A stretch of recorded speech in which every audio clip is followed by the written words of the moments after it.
Folks, what is going on? Welcome to a brand spanking new season of the Friday Flows. My name's Cameron. I'm part of the team here at Tynes, and I have been trusted by the legend that is Blake Coolidge to take over the hosting duties for this season of the Friday Flows. Now, we are going to continue to look at some really interesting use cases around Tynes, some of the different technologies that we work with to give you some eyes on how Tynes truly works and the value we bring. We've also got some interesting stuff marinating in the background that's going to elevate this show to new heights. So I do hope you stay tuned for each episode whilst we get that underway. And without further ado, let's take a look at our next episode. To Tynes' in-house expert on everything aquatic, and also one of the members of the Tynes Labs team, Connor. And thanks a million for joining us today, Connor. So Connor is going to be walking us through a story in Tynes around hunters. And hunters, if you're not familiar with them, hunters are a partner of Tynes, and ultimately they've kind of evolved Sims into kind of a full SOC platform. And really, one of the main things I love about hunters is that they place no limitation on how much data really you can put on the front end and feed into it. So it gives teams a tremendous amount of visibility on the front end and into what's coming into that platform. And ultimately, how we work together is Tynes as a platform is the automation tool that ties all your applications together and automates a lot of the repetitive workload. So the response component of a hunter's workflow is where Tynes slots in perfectly to do a lot of that. So that's what we're going to be digging into today. Connor, how are we doing? Hey Cameron, good to be here. Yeah, man. Likewise, likewise. What I'll let you just go over and do here is check my tab, as I might have you just share screen with us, Connor, and just jump in and Yeah, give us a look. perfect. Yeah, so this is the story we're going to be having a look at today. So this ties in with hunters. This is what it looks like in our story library. All you need to do is import this, and away you go. You can start using it. So the idea of this story is it would be more ran on a schedule. So on a hourly basis, or if you really wanted, maybe a daily basis.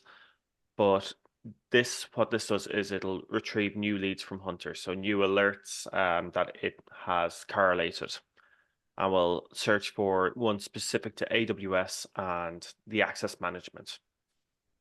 Now again, this can easily be expanded to create tickets for more general or more specific alerts. But the example with this one is IAM, because we can then show off actually acting on these alerts. So as I said, once we get our hunters leads, we'll create a Jira table and add a comment to allow deactivation of specific users. So this is what the IT team or security teams will receive. All they'll get is this alert. You can see exactly what the alert's about, a bit of information on different stuff.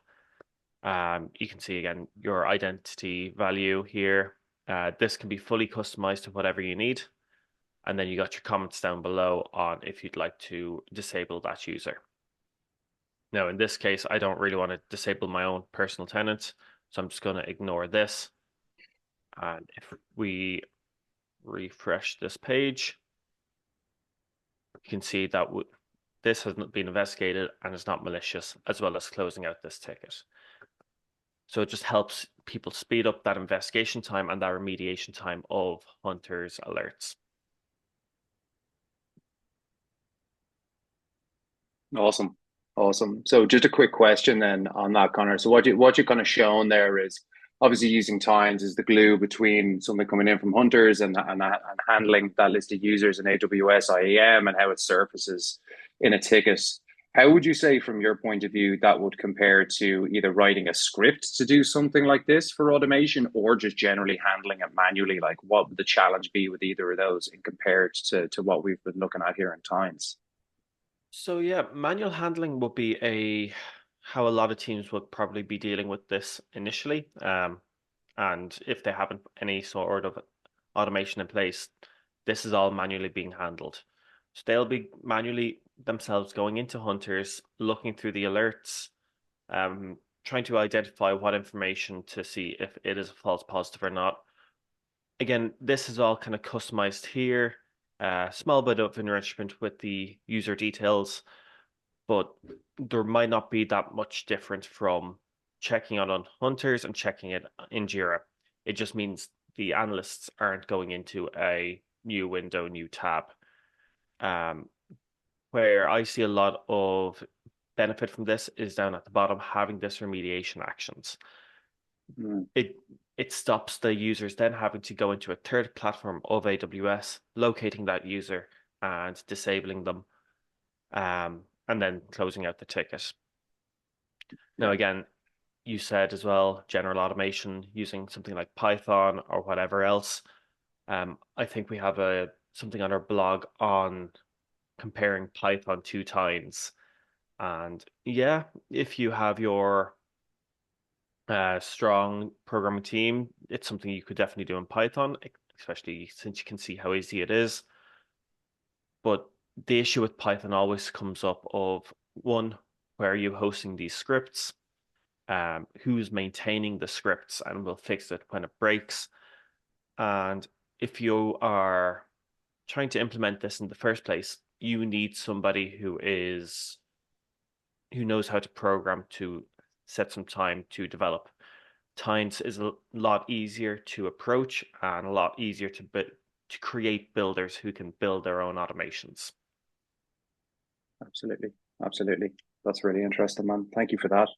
So, folks, one thing that you're seeing here and what Connor's showing you is actually what you're seeing is one of the stories from our library. So, what I'll do in the comments below is I'll make sure there's a link to our community edition. That's always free with Tines, and what you have access to, which is always public facing, is the story library. So, I think we're getting into over 100 stories in the library, Connor, if I'm not mistaken. If we're in that territory, if we've hit Oh, the 800 yet.